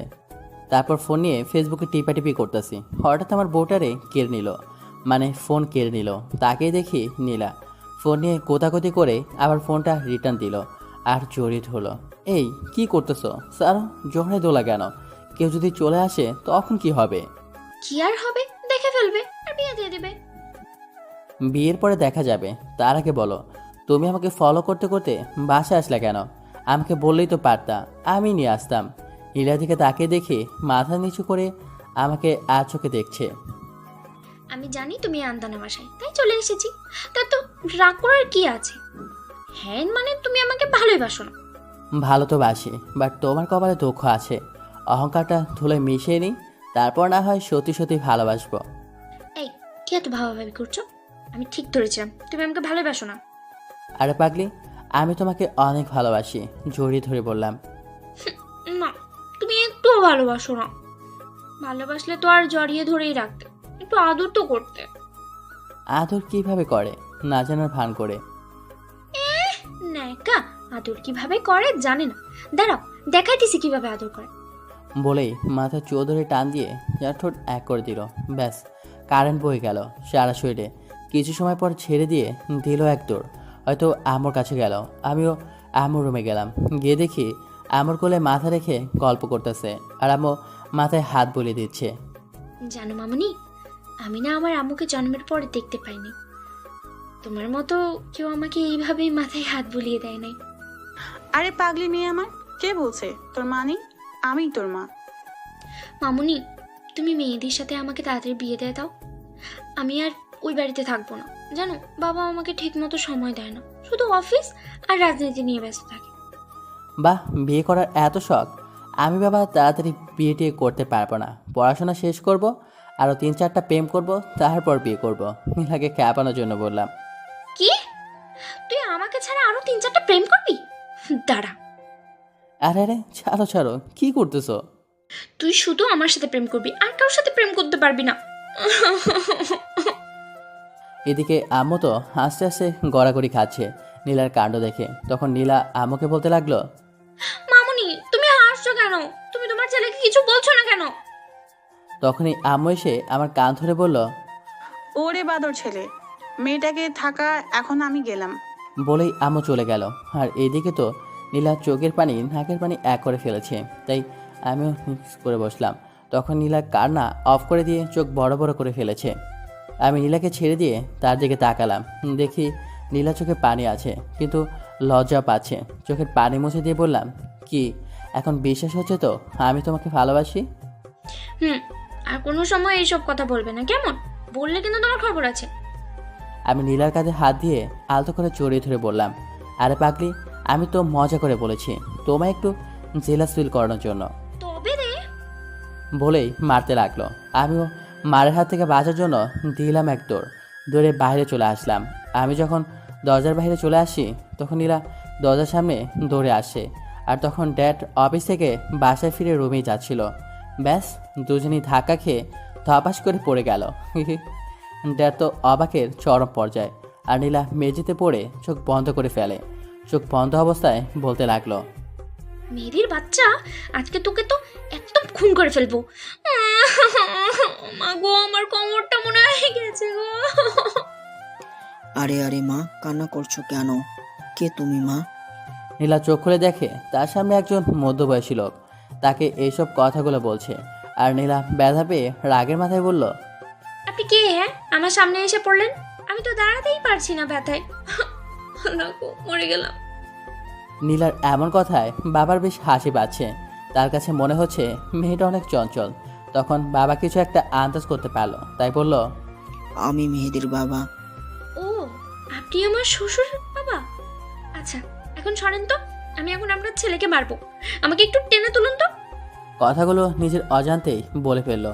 হাতটা বাড়িয়ে দিয়ে বাবা নীলার হাত ধরে টেনে তুলল। নীলা যখন মনে হলো সে কিছু একটা ভুল কথা বলে ফেলেছে, তখনই জিহ্বায় কামড় দিয়ে মনে মনে ভাবতে লাগলো। এই রে, রাগের মাথায় কি বলে ফেললাম। বাবা নীলার এমন কাণ্ড দেখে একটু রাগে চোখে নীলার দিকে তাকালো। নীলা তার এমন চাহনি দেখে রীতিমতো ভয়ে ভয়ে কাঁপাকাঁপি শুরু করে দিয়েছে। এইদিকে নীলার এসব কাণ্ড দেখে হাসতে হাসতে গড়াগড়ি খাচ্ছে। এটা অবশ্য নীলার চোখ এড়ায়নি। তখনই বাবা একটা জোরে হাসি দিয়ে বলতে লাগলো, আরে ভয় পাচ্ছ নাকি তুমি? হুম, অনেক। আমিও এসব কথা ভুলে বলে ফেলেছি। কোনো সমস্যা নাই মা, আয় আমার কাছে আয়। চল দুজন মিলে গিয়ে মেহেদিকে মারি। কি? সত্যি আপনি ওই কুত্তাটাকে মারবেন? চলেন চলেন আঙ্কেল। নীলার যখন মনে হলো সে লাফাচ্ছে, তখনই লাফানো থামিয়ে অনেক লজ্জা পায়। লজ্জার কারণে মাথায় তুলতে পারছে না। আমি যখন শুনলাম আমাকে মারার জন্য বাবাও আছে, তখন আর আমাকে পাইকে এক দৌড়ে নিজের রুমে আর এসে দরজা লাগিয়ে দিলাম। এইসব কাণ্ড আবার মা রান্নাঘরের দরজার সামনে থেকে দেখছিল আর মুচকি মুচকি হাসছিল। মেয়েটা আমার ছেলের বড় হলে কি হবে, চাল চলন একদম বাচ্চাদের মতো, বলেই রান্নাঘরে চলে গেল। আরে দেখো মেয়ের কাণ্ড, লজ্জা পাচ্ছ কেন? আমি তো তোমার বাবার মতো। আর বাবার মতো কি তুমি আমারই মেয়ে, বুঝলে? বাবার সামনে কেউ লজ্জা পায়? সন্তান সব সময় বাবা মায়ের কাছে বাচ্চাই থাকে, বুঝলে? আচ্ছা, তুমি বান্দরটাকে জ্বালিয়ে আসো আর আমি ফ্রেশ হয়ে আসি, কেমন? দাঁড়া, লাল বাদুর কুত্তা হনুমান, আমার লজ্জায় ফেলা। তোকে তো আমি। একা একা পথে পূর্ণিমা রাতে চাঁদ উঠেছিল গগনে, নাচতে নাচতে গানটা গাচ্ছিলাম। তখনই দরজার বাইরে চিল্লাচিল্লি শুরু হয়ে গেল। এখন রাত না আর পূর্ণিমাও না, তুই আগে দরজাটা খোল। হ্যাঁ হ্যাঁ, দরজা খুলি আর আমার ওপর ঝড় হয়ে যাক, তাই না? না, কিচ্ছু করবো না বাবু, দরজাটা খোলো প্লিজ। কিরে, হঠাৎ শান্ত হয়ে গেল কেন? গড়বড় লাগছে বিষয়টা। ওই বাবু খোলো না, সোনা ময়নার টিয়া, দরজাটা খোলো। নীলা, তুমি ঠিক আছো তো? খুলবা নাকি? তুমি মনে করেছো আমি তোমার চাল বুঝবো না? হ্যাঁ, আমি দরজা খুলি আর তুমি আমায় ভর্তা বানাও। সো নোর দরজা খোলাখুলি। তোরে খালি হাতের কাছে পাই একবার, লাল বাদর। আজকে আমি আর বাসায় যাব না, তোকে মেরে তারপর বাসায় যাবো। কথাগুলো বলেই রাগে গজগজ করতে করতে নিচে নেমে গেল। ওরে আল্লাহ, এই মায়া বলে কি, এতে নাকি আজকে বাসায় যাবে না। আমার কপালটার ওপর এমন ঠাড়া কেন ফালাইলে আল্লাহ? এসব ভাবতেছি, তখনই আমু ডাক। কি আর করার, আমু ডাক, নিচে তো যেতেই হবে। ও মা, নিচে গিয়ে দেখি আমু ম্যাডামকে খাইয়ে দিতেছে আর মহারানী রাক্ষসের মতো খাচ্ছে। আরে আরে, মজা করলাম। নীলা যখন খায় তখন একেবারে বাচ্চা মেয়েদের মতো লাগে। আমু ডাকলে কেন? নীলা নাকি আজ বাসায় যাবে না? তো আমি কি করব? কি করবি মানে? তোর পাশের রুমটা পরিষ্কার করে দে। হোয়াট? আম্মু, তুমি এসব কি বলছো? আমি পরিষ্কার করব? তো আবার রুম, এত সার্ভেন্ট থাকতে আমি? যা, তুই করবি, যা কাজে লেগে পড়। নীলার দিকে তাকিয়ে দেখি মুচকি একটা ভেটকি সাথে চোখ মারলো। বুঝলেন না তো, কাজটা এই মেয়েরই, আমায় দিল ফাঁসিয়ে। কিরে, এমন হাবলার মতো দাঁড়িয়ে আছিস কেন? যা কাজে লেগে পড়। কি আর করার, অতি দুঃখ আর কষ্ট নিয়ে রুমটা গোছাতে গেলাম। কাজ করছি এমন সময় নীলা আর দুজন সার্ভেন্ট আসলো। আরে আমার বরটা আমার জন্য কত কষ্ট করছে। থাক, আর কষ্ট করা লাগবে না। তুমি যদি রুমটা গুছাও তাহলে আর আমাকে ঘুমানো লাগবে না। বলেই আমার সামনে এসে দাঁড়ালো। আর আমাকে দেখে তার মুখটা কালো হয়ে গেল, কারণ অনেক ঘেমে গেছি, সাথে মুখে ময়লা। আমার মুখটা বাজে একটা অবস্থা হয়ে গেছে। আরে তোমায় রুম পরিষ্কার করতে বলেছে দেখি তুমি তাই করবে নাকি? হ্যাঁ, ওটা তো আমি মামুনিকে মজা করে বলতে বলেছি। আসো আমার সাথে। কি অবস্থা করে ফেলেছো ফেস্টের। বলে হাত ধরে আমায় রুমে নিয়ে আসলো আর ওয়াশরুমে ঢুকিয়ে দিল। আমি ওয়াশরুমের দরজার সামনে দাঁড়িয়ে আছি, তখন নীলা আমার শার্ট আর প্যান্ট এনে আমার হাতে ধরিয়ে দিল। আমি দাঁড়িয়ে আছি দেখে বলতে লাগলো, কি হলো, দাঁড়িয়ে আছো কেন? ফ্রেশ হয়ে নাও। আমি কোনো কথা না বলেই দরজাটা ধরে করে লাগিয়ে দিলাম। এই রে, মনে হচ্ছে বেশ রেগে গেছে। সমস্যা নেই, ফ্রেশ হয়ে বের হোক, এক ডোজ দিয়ে দেব, রাগুদা হয়ে যাবে। ফ্রেশ হয়ে বের হলাম, কিন্তু নীলাকে দেখতে পাচ্ছি না। যাক, এখন একটু রিল্যাক্সে ঘুম দিব। ওপর হয়ে শুয়ে পড়লাম। চোখটা বসতে না বসতেই শরীরের উপর 50 কেজি ওজনের তোলার বস্তা পড়লো মনে হচ্ছে, কিন্তু চোখ খোলার আগে ছুটে কোমল কিছুর স্পর্শ পেলাম। এক চোখ খুলে দেখি নীলা আমার ওপর শুয়ে আমাকে কিস করতেছে। আমি রেসপন্স দিচ্ছি না দেখে মাথা উঁচু করে আমায় বলতে লাগলো, এই মেহেদি, আমি জানি তুমি ঘুমাও নাই। দেখো, কিস না করলে কিন্তু ওইসব করে ফেলবো বিয়ের আগে, পরে আবার আমার দোষ দিতে পারবে না। নীলার এমন কথা শুনে নীলাকে খাটের উপর ফেলে দিয়ে ধরপড়ি উঠে পড়লাম আর বললাম, আরে তুমি তো আসলে একটা লুচু মেয়ে। আসো আসো, কাছে আসো। লুচুমি দেখছো কি? এখনই বাসরটা সেরে ফেলি, আসো। বলে আমার দিকে এগিয়ে আসছে।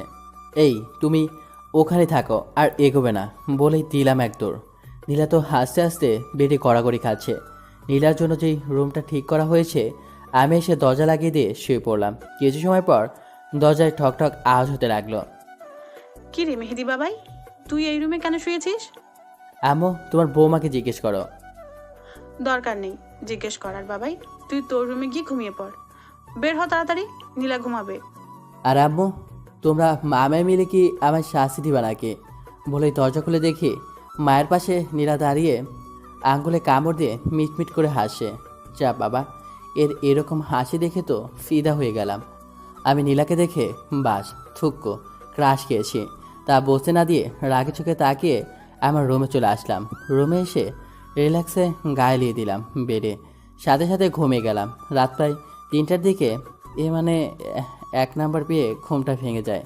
তখন খেয়াল করলাম কে যেন আমায় খুব শক্ত করে জড়িয়ে ধরে খুব শান্তিতে ঘুমিয়ে আছে। আমার আর বুঝতে বাকি নেই কে হতে পারে। নীলাকে হাত দিয়ে সরাতে চেষ্টা করছি, কিন্তু মহারানী আমায় আরও শক্ত করে জড়িয়ে ধরে। এদিকে আমার আবার সেই লেভেলের চাপ ধরেছে। আমি জোর করে ছাড়িয়ে ওয়াশরুমে গিয়ে কাজটা শেষ করে আসলাম। ও মা, আমি এসে দেখি নীলা বসে আছে আর নাক টানছে, তাই লাইট অন করলাম। লাইট অন করে নীলাকে দেখে তো আমার মাথায় বাস পড়ার মতো অবস্থা। মিস বসে বসে কান্না করতেছে। আমি নীলার গালে হাত দিয়ে বললাম, আরে তুমি কান্না করতেছো কেন? নীলা আমার হাতটা ঝাটকা দিয়ে সরিয়ে দিল। আমি আবার বললাম, আরে বাবা, কি হয়েছে? শরীর খারাপ করছে নাকি?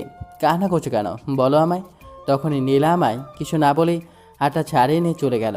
আমিও নীলার পেছনে গেলাম ওর রুমে। দরজাটা আটকাতে চেয়েছিল, কিন্তু আমার জোড়াজোড়িতে পারে নাই। নীলা গিয়ে বেডের উপর চুপচাপ মুখ ঘুরিয়ে শুয়ে পড়লো। আমি লাইট জ্বালিয়ে দিয়ে নীলার পাশে বসলাম। মাথায় হাত বুলিয়ে দিতে দিতে বললাম, এই নীলা, এই কি হলো? শুধু শুধু কান্না করতেছো কেন? আমি ওর মাথায় হাত বুলিয়ে দেওয়ার চেষ্টা করতেছি, আর সে বারবার হাত সরিয়ে দিচ্ছে।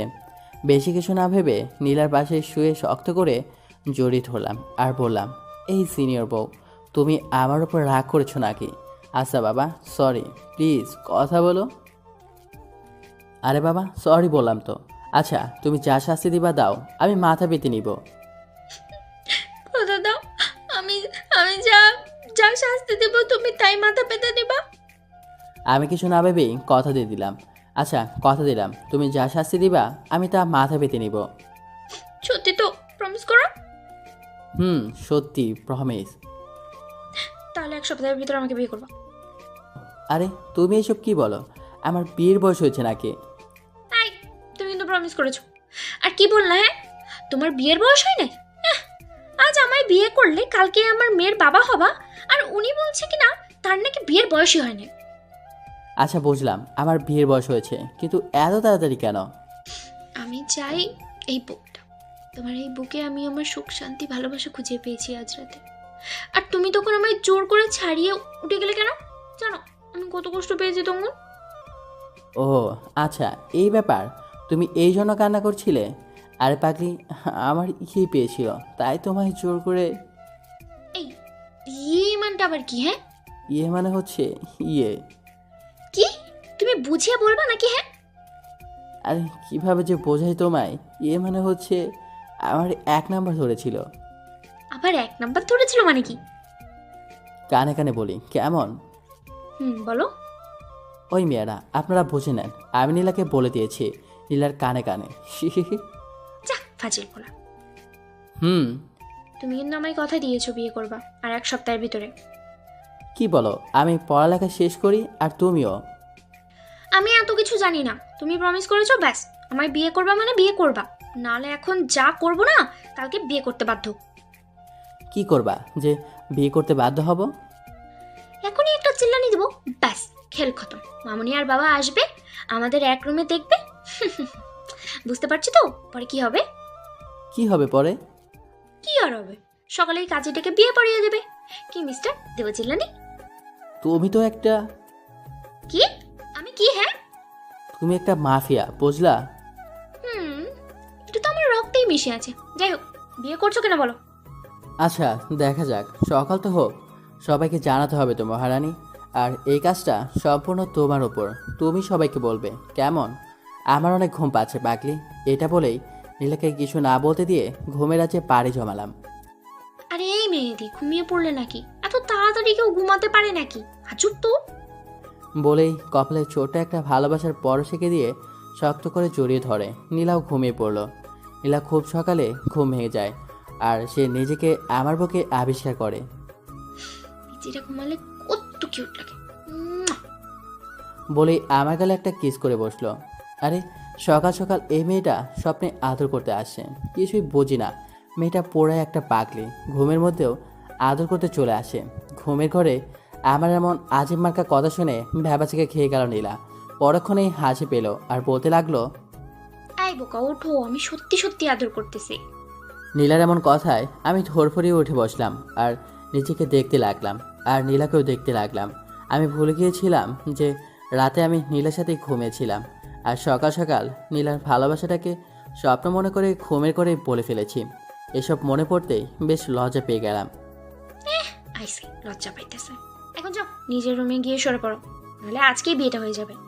নীলার এমন কথা শুনে দিলাম এক দৌড়। আমার এমন কাণ্ডে নীলার অনেক হাসি পেল, তাই কিছু সময় হেসে নিল, তারপর উঠে গিয়ে ফ্রেশ হয়ে নিল। এদিকে আমি, আরে বাপরে, রাতে তো এই পাগলি মেয়েটার সাথে কথা বলতে বলতে এখানেই ঘুমিয়ে পড়েছিলাম। কি মেয়ে রে বাবা, যখন তখন আদর করে। নীলা ফ্রেশ হয়ে নিচে নেমে আসলো, এসে দেখে মা রান্নাঘরের দিকে যাচ্ছে। তখন নীলা পেছন থেকে বলে উঠল, গুড মর্নিং মামুনি। Good morning. আরে মা, তুমি এত সকাল সকাল ঘুম থেকে উঠতে গেলে কেন? মামুনি আমি না তোমার মেয়ে? তুমি তো আমার লক্ষ্মী মেয়ে। তাই খুব সকালে উঠে আমি আমার মামুনিকে কাজে সাহায্য করতে এসেছি। কাজ? তাও আবার তুমি? মামনি, তুমি ভাবলে কি করে আমি তোমাকে কাজ করতে দিব? বাড়িতে কি সার্ভেন্টের অভাব নাকি? আমি তো নিজেই লুকিয়ে লুকিয়ে কাজ করতে এখানে এসেছি, কারণ মেহেদির কানে যদি যায় তুমি বা আমি কাজ করতে রান্নাঘরে এসেছি, তাহলে তো তুলকালাম পাকিয়ে বসবে। কি বলো মামুনি? কেন মেহেদি এমন কেন করবে? আমার ছেলে কখনো আমায় একটা কাজ করতে দেয় না, বলে সার্ভেন্ট কেন রাখা হয়েছে যদি আমার মাকেই কাজ করতে হবে। যাই হোক মামনি, চলো আমরা গল্প করি, এটাই ভালো হবে। আচ্ছা চলো। মামুনি, তুমি কি চাও না আমি সবসময় তোমার সাথেই থাকি? কেন চাইবো না মামনি? তোমার যখন মন চাইবে তুমি তখনই আমার কাছে চলে আসবে, কেমন? আরে ওইরকম না, মানে একেবারে পার্মানেন্ট ভাবে। তোর বাবা তো তোকে আর আমাদের কাছে থাকতে দিবে না। আরে মামুনি, তুমি না পুরাটাই একটা বোকা। তুমি আমায় তোমার ছেলের সাথে বিয়ে দিয়ে দাও, তাহলেই তো আমার বাবাও আমাকে আটকে রাখতে পারবে না। তখন তুমি আমার পার্মানেন্ট, তোমার সাথেই রাখতে হবে। তখন মা যা বলল তা শুনে তো নীলার অবস্থা একেবারে লজ্জায় শেষ। ওরে ফাজিল মেয়ে, দেখছো কি কাণ্ড? নিজের বিয়ের কথা নিজেই বলে। তাই তো বলি, এত পেঁচিয়ে পেঁচিয়ে কেন কথা বলছো? তো কি করবো? আমি কিছু জানি না। তুমি তোমার দুই বাবাকে রাজি করিয়ে যত তাড়াতাড়ি সম্ভব তোমার ছেলের গলায় আমাকে ঝুলিয়ে দাও। আজকে আমার আর নীলার বিয়ে খুব জাঁকজমকভাবেই আমাদের বিয়েটা হচ্ছে। দুই পরিবারের সম্মতিতেই বিয়েটা সম্পূর্ণ হলো। এখন নীলাকে নিয়ে ফেরার পালা। নীলা তার বাবার কাছ থেকে বিদায় নেওয়ার সময় একটুও কান্না করে নাই, কিন্তু নীলার বাবা বেশ কান্না করেছে। নীলার অনেকটা রাগ ছিল তার বাবার ওপরে। কারণটা হচ্ছে নীলার বাবা সবসময় রাজনীতি আর অফিস নিয়ে ব্যস্ত হয়ে থাকতো। নীলাকে তেমন সময় দিতে পারতো না। তাই নীলার তেমন কষ্ট হয়নি তার বাবাকে ছেড়ে আমার সাথে আমার বাড়িতে আসতে।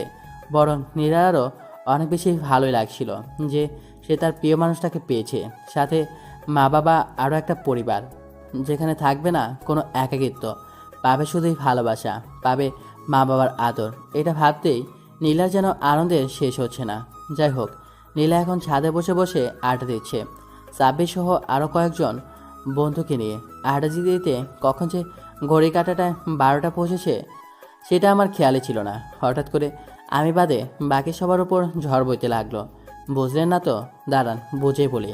হয়েছে কি, আমরা যখন আড্ডায় ব্যস্ত তখনই নীলা এসে সবগুলোকে লাঠি দিয়ে পিটাতে লাগলো, শুধু আমাকে বাদে। তাই সাব্বির নীলাকে বলল, আরে আপু কি করছো?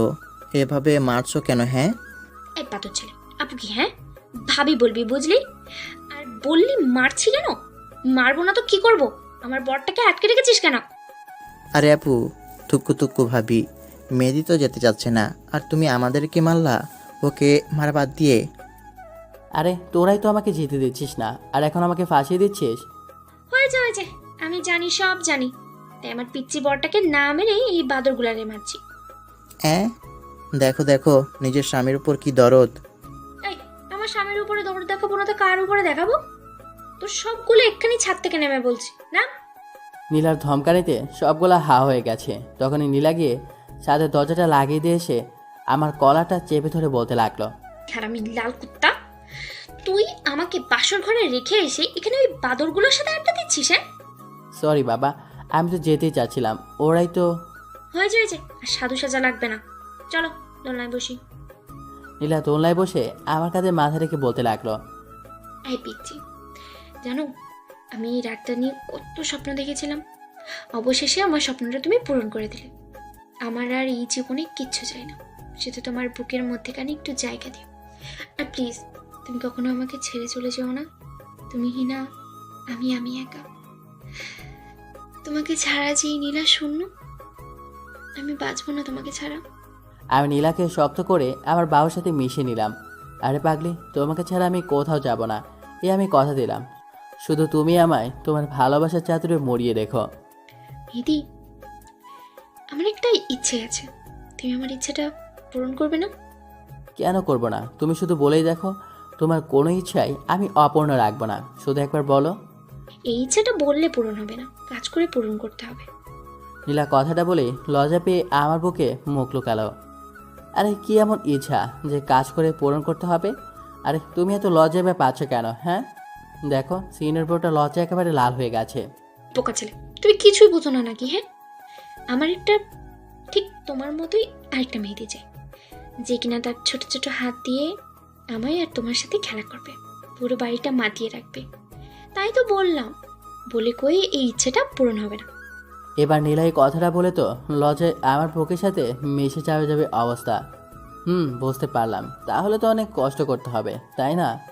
যাক দুষ্ট কোথাকার, তোমার মুখে কিছুই আটকায় না না? আরে আটকাবে কেন? আমি তো আমার বউকে বলছি, অন্য কাউকে তো বলছি না। বলছো, তুমি তোমার পাঠক পাঠিকাদের সামনেই তো বললে। আরে তাই তো, ভুলেই গিয়েছি। যাই হোক, আজ রাতটা কি এখানে কাটাবে নাকি? আর একটু থাকি না, এখানে অনেক ভালো লাগছে। আচ্ছা তাহলে বাসরটা এখানে সেরে ফেলি, কেমন? তুমি তো দেখছি অনেক সাহসী হয়ে গেছো, আগে একটা কিস করলেই সব উধাও হয়ে যেত। তখনকারটা তো বিয়ের আগে, তাই ভয় ভয় লাগতো, কিন্তু এখন তো বিয়ে করে ফেলেছি। তুমি তো একটা ভিতর ডিম। কি আমি ভীতু, তাই না? দাঁড়াও বলেই কোলে তুলে নিলাম, আর নীলা আমার গলা জড়িয়ে ধরে আমার মুখ প্রাণে এক নজরে তাকিয়ে আছে। আমি নীলাকে নিয়ে আমার রুমে, সরি এখন তো আমাদের রুম হবে, রুমে চলে আসলাম আর নীলাকে খাটের উপর শুয়ে দিলাম। তখনই নীলা বলল, এই দাঁড়াও, আগে কিচ্ছু হবে না। যাও ওয়াশরুম থেকে উজু করে আসো। আমাদের নতুন জীবনে পা দেওয়ার আগে শুক্রিয়া আদায়ের জন্য 2 রাকাত নফল নামাজ পড়ো। আচ্ছা। আমিও নীলার কথা মতো ওয়াশরুম থেকে অজু করে এসে দেখি নীলা 2টা জায়নামাজ ফ্লোরে বিছিয়ে রেখেছে আর নীলাও অজু করে আসলো। আর আমরা 2 রাকাত নফল নামাজ আদায় করে মহান রাব্বুল আলামিনের দরবারে দোয়া করলাম। আর নীলা গিয়ে বেডের উপর বসে পড়ল। আমি গিয়ে ডিরেক্ট শুয়ে পড়লাম, কিছু না বলেই। আসলে নীলাকে রাগানোর জন্যই এটা করা। হায় আল্লাহ, শুয়ে পড়ে মনে হয় অনেক বড় ভুল করেছি। এই শালা লাল বাদর হনুমান কানা বিড়াল ন্যাংরা কুত্তা, তুই শুয়ে পড়লি কেন? হ্যাঁ, তোর সাহস তো কম না। আরে আরে, কি করছো কি? গলাটা ছাড়ো, গলায় ব্যথা পাচ্ছি। ইতিমধ্যে নীলা চোখে কোনায় পানি চলে আসছে। নীলা আমার কলারটা ছেড়ে দিয়ে উল্টো পাশ হয়ে শুয়ে পড়ল। আমি বেশ ভালো করেই বুঝতে পারছি যে নীলা কান্না করছে। আমি নীলাকে পেছন থেকে জড়িয়ে ধরে বললাম, হেই সিনিয়র বউ, রাগ করেছো? কোনো কথা বলছে না, শুধু নাক টানছে। সরি, আমার ভুল হয়ে গিয়েছে। প্লিজ জান্নাতের আম্মু, কান্না করিও না। এক কুত্তা, জান্নাত আবার কি? হ্যাঁ, আরে বাবা, তুমি শুধু শুধু রেগে যাচ্ছ কেন? জান্নাত তো হচ্ছে আমাদের মেয়ের নাম। আমাদের একটা মেয়ে হবে, তার নাম রাখবো জান্নাত। নাক টানতে টানতে নীলা আবার বলতে লাগলো, না আমাদের মেয়ে হবে না। আমাদের তো তোমার মতো একটা গুলুমুলু কিউটের ডিব্বা একটা ছেলে হবে। আরে না, আমাদের একটা মেয়ে হবে, দেখো। না, আমার মেয়ে চাই না, ছেলে চাই। ছেলে ছেলে ছেলে।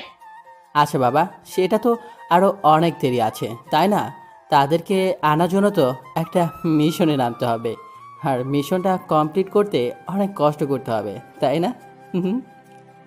এই যা ফাজিল বলো, আমার কিন্তু এখন অনেক লজ্জা করছে। আচ্ছা, তাহলে তো আমার সিনিয়র বোর্ডটা লজ্জা ভেঙে দিতেই হয়। মানা করছে কে? কিন্তু লাইটটা অফ করে দাও, তোমার পাঠক পাঠিকারা তো অনেক লুচু। দেখো দেখো কিভাবে ট্যাপ ট্যাপ করে তাকিয়ে আছে। তাই তো। আচ্ছা, এই আপনারা এখন চোখ বুজে থাকেন, এখন কিছু একটা হতে চলেছে। আর গভীরে গেলাম না। আপনারা এখন আপনারা একটা বিয়ে করে নেন, তাহলেই হয়ে যাবে। সকালে আমি আমার সিনিয়র পরিটাকে দেখছি। আজকে আমার এই পরিটাকে আমার বুকের মধ্যেখানে যেন আরও 10 গুণ সৌন্দর্য বেড়ে গেছে। আমি নীলার দিক থেকে আমার চোখ সরাতেই পারছি না। আমি চেয়েছিলাম এই মেয়েটাকে অনেক কষ্ট দিব, কিন্তু পারলাম না, কারণ আমি নীলাকে আমার জীবনের চাইতেও বেশি ভালোবেসে ফেলেছি। নীলা হয়তো সত্যিই বলেছিল যে মাহমুদকে সে ইচ্ছে করে এমন অত্যাচার করেনি, আর আমি এতদিনেও এই মেয়ের ভিতর কোনো রকম অহংকার দেখিনি, তাই তো তাকে কষ্ট দিতে পারলাম না। আমি এই কথাগুলো নীলার দিকে এক নজরে তাকে ভাবছিলাম, তখনই নীলার ঘুম ভেঙে গেল আর আমাকে বলল, তুমি এভাবে তাকিয়ে কি দেখো? আমি আমার পরিটাকে দেখছি।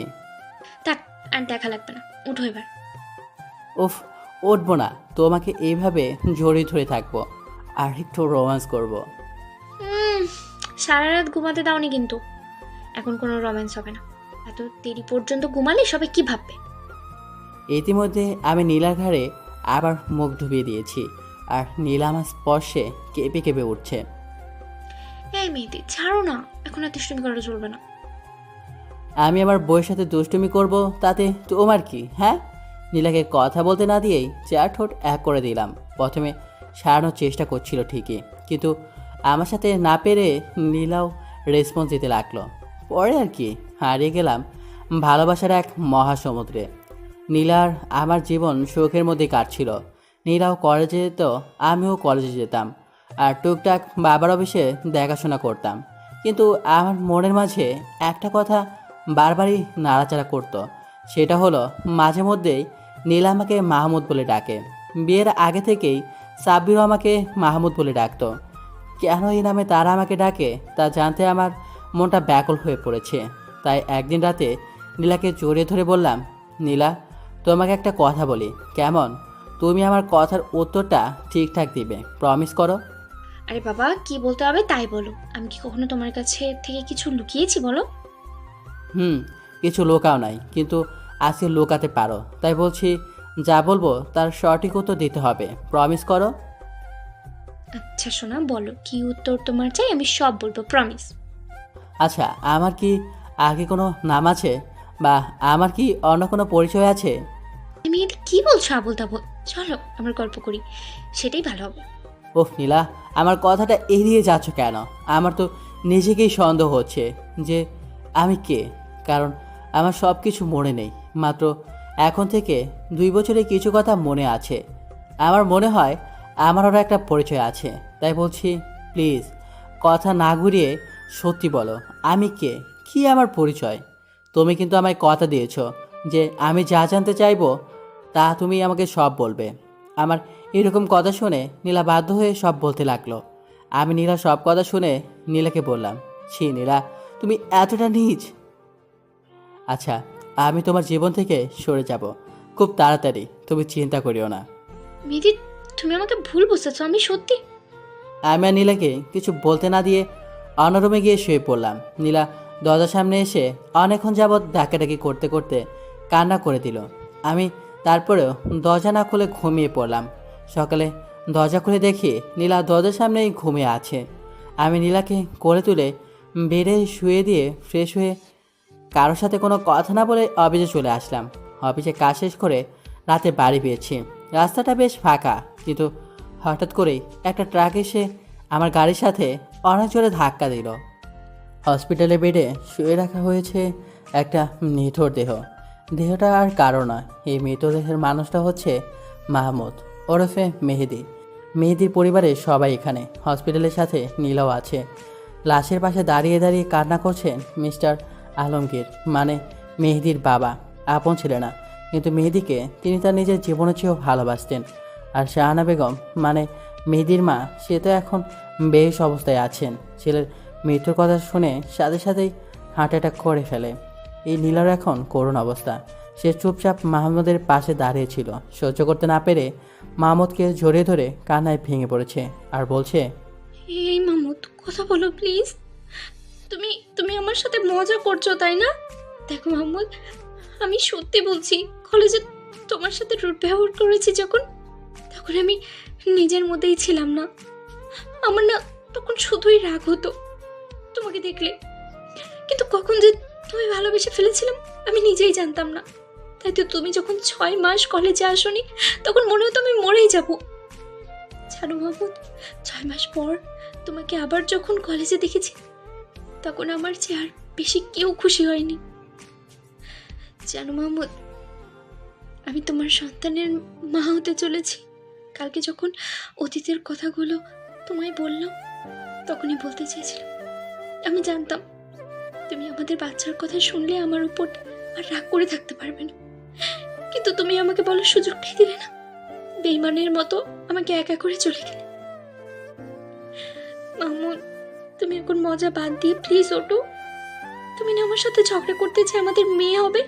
দেখো, আমি আর তোমার সাথে ঝগড়া করব না, আমাদের মেয়ে বাবুই হবে।